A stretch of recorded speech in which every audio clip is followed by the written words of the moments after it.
Hello everyone, welcome to Mastermind. Finally, we have reached the last part of the video series on economic survey. Hope you people have watched all the earlier 19 parts and noted down all the important points. And we are also glad that there was tremendous response for this series and it is still going on. Thanks for all the support. Let us get started with the first question now. Consider the following statements about the Karnataka State Remote Sensing Application Center. KSR SAC. The KSR SAC was established by the government of Karnataka in the year 1986. Correct. It was designated as the nodal agency for remote sensing and GIS programs in the state in 2002. Correct. KSR functions under the administrative control of the Department of Science and Technology. Wrong. It functions under the administrative control of DPAR. The secretary to the government heads the administrative control of KSR SAC. Correct. So the right option is option 3, only 3. Recognizing the capabilities of advanced technologies such as remote sensing, GIS, and GPS in addressing various issues related to planning, development, and management of natural resources for equitable growth and sustainable development, the government of Karnataka established KSR SAC, that is Karnataka State Remote Sensing Application Center, in 1986, in the year 1986, and the center was designated as a nodal agency for the implementation of remote sensing, including photogrammetry and GIS programs in the state in 2002. So, it was designated as nodal agency for the implementation of remote sensing and GIS programs in 2002. And this center operates under the administrative control of Department of Personal and Administrative Reforms, e-governance, headed by Secretary to the Government. Second question says, consider the following statements about the Karnataka legislators' local area development scheme, KLATS. The initial allocation per constituency under KLATS in 2001-2002 was rupees 25 lakh. Correct. The allocation was increased to rupees 100 lakh or 1 crore per constituency in 2013-14. Wrong. It was increased to 200 lakh in 2013-14. The government aims to accommodate local aspirations and needs through KLATs. Correct. Planning and execution of schemes under KLATs are done at the legislator's constituency level. Again, correct. Therefore, the right option is option 3, only 3. So, in 2001-2002, the government introduced the Karnataka Legislators Local Area Development Scheme, KLATs, with an initial allocation of rupees 25 lakh per constituency. When KLATs was started in the year 2001-2002, 25 lakh per constituency was given for each legislature. So, this is on lines with MP Lats of central union government. MP Lats similar to union government. So this allocation was increased to 100 lakh or 1 crore per legislature constituency in 2006-2007, and again it was enhanced to rupees 200 lakh or 2 crore rupees from 2013-14. So why this particular fund is given? So this particular fund is given to accommodate local aspirations and needs and to ensure responsive planning and service delivery. The government has initiated schemes for asset creation, durable asset creation, infrastructure development. So to undertake the construction of roads or schools, etc., and also employment generation, specifically benefiting the poor and weaker sections, with planning and executions at the legislators constituency level. You have to note down, this is also a keyword. It happens at the legislators constituency level, not at taluk level or not at district level or not at grama panchayat level, at legislators constituency level. Please note it down. Very important scheme this is. Look at the third question now. Consider the following statements about the United Nations 2030 Agenda for Sustainable Development. The MDGs concluded in 2015, making way for the 2030 Agenda for Sustainable Development in 2016. Correct. The 2030 Agenda includes 17 goals, 169 targets, and 232 indicators. Absolutely correct. The goals of the 2030 Agenda focus solely on environmental issues. Anything that focuses solely on environment or solely on economic will not be under sustainable development. So, therefore, if you use common sense, you can arrive at the conclusion that this is a wrong statement. So, this is indeed a wrong statement. The agenda aims to end poverty, protect the planet, and ensure prosperity through equitable development and sustainability. This is a generic statement. Obviously, if it is involved in sustainable development, then it has to end poverty, it has to protect the planet, and ensure property through equitable development and sustainability. Obviously, so this has to be right. What is the correct option now? It is option 3, only 3. The Millennium Development Goals, it represented a historic global effort to achieve key development and priorities until 2015. So it was until 2015. With the conclusion of Millennium Development Goals era, the year 2016 saw the launch of the ambitious, comprehensive and transformative 2030 Agenda for Sustainable Developmental, or it is Sustainable Developmental Goals it is called as. This new agenda integrates economic, social and environmental dimensions, not only environmental but economic, social and environmental dimensions across generations, recognizing that decisions and approaches are interconnected with both synergies and trade-offs. The United Nations 2030 agenda, it includes 17 goals and 169 targets and 232 indicators. It includes 232 indicators aiming to be achieved by 2030.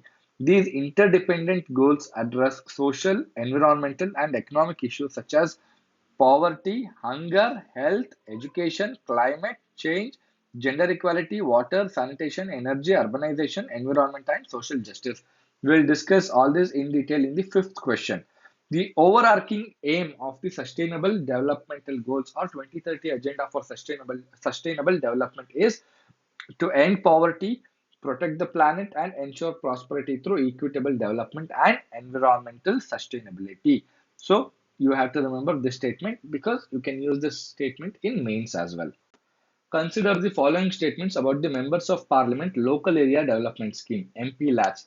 MP-LATS is a central sector scheme announced in December 1993 and fully funded by the Government of India. The scheme allocates Rs 5 crore per annum to each Member of Parliament starting from the financial year 2011-12.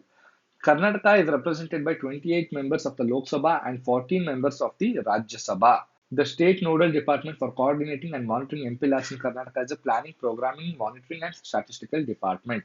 So, statement A is correct, statement B is correct, C is wrong because not only 14 members of Rajya Sabha but also one nominated member of Rajya Sabha is also there. One nominated member of Rajya Sabha, and fourth statement D is also correct.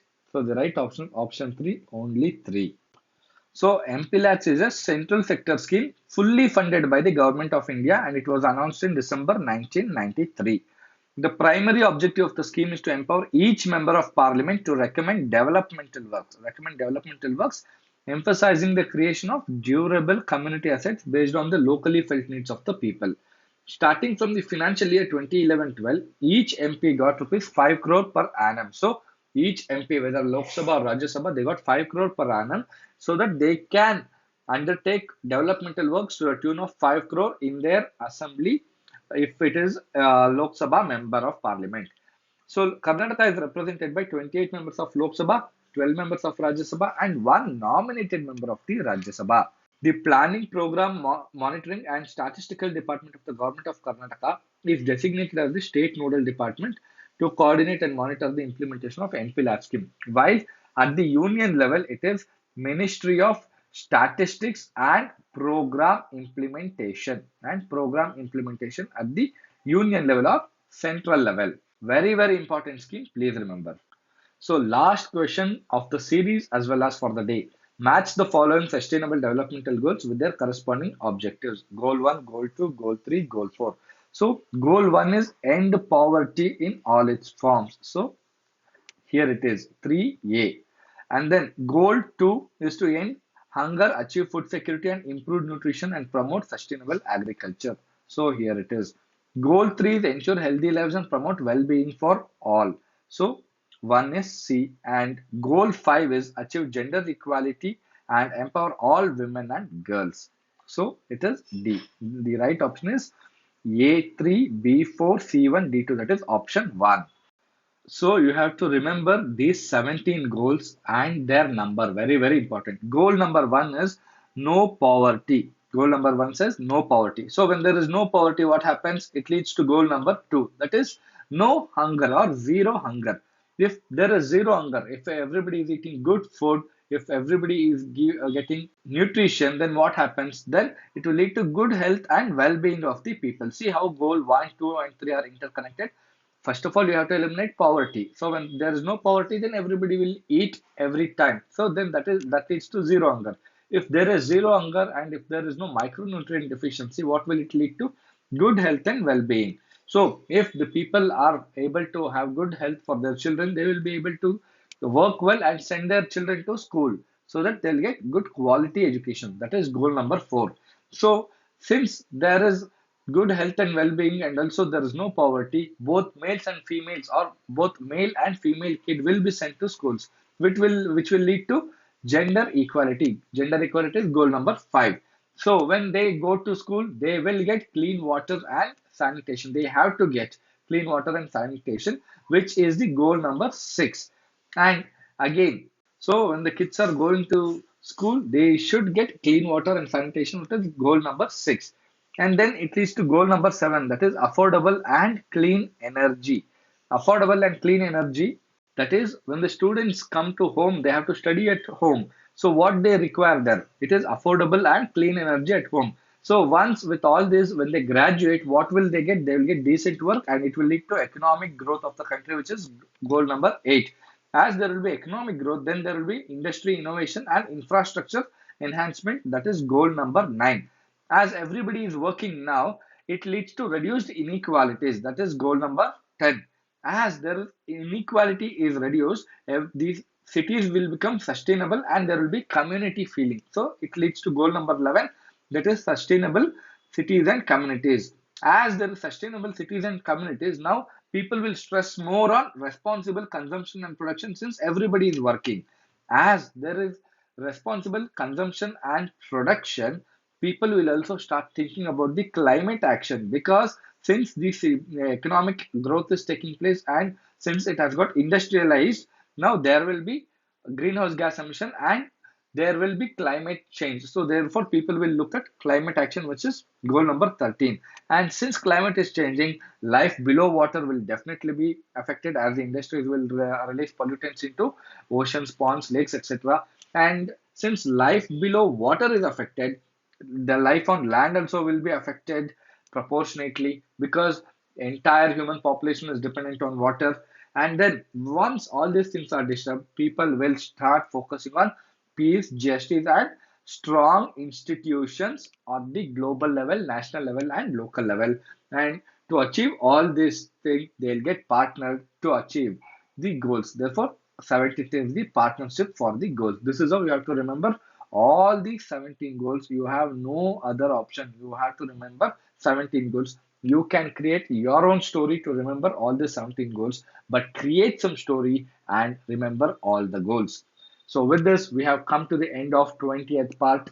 Hope you people have followed all the videos and have also liked all the videos and you people have supported this endeavor a lot. A big thanks to all of you. So all the best from Team Mastermind to all of you people. Come out with flying colors. And if you haven't subscribed to Mastermind, subscribe immediately because you will be missing out on a lot of information that are very, very important for examinations. Also, please comment about the series. Whatever you felt about the series, whether it was helpful or not, please comment it below. It will help us come up with such initiatives more and more in the future. Thank you all, and again, all the best.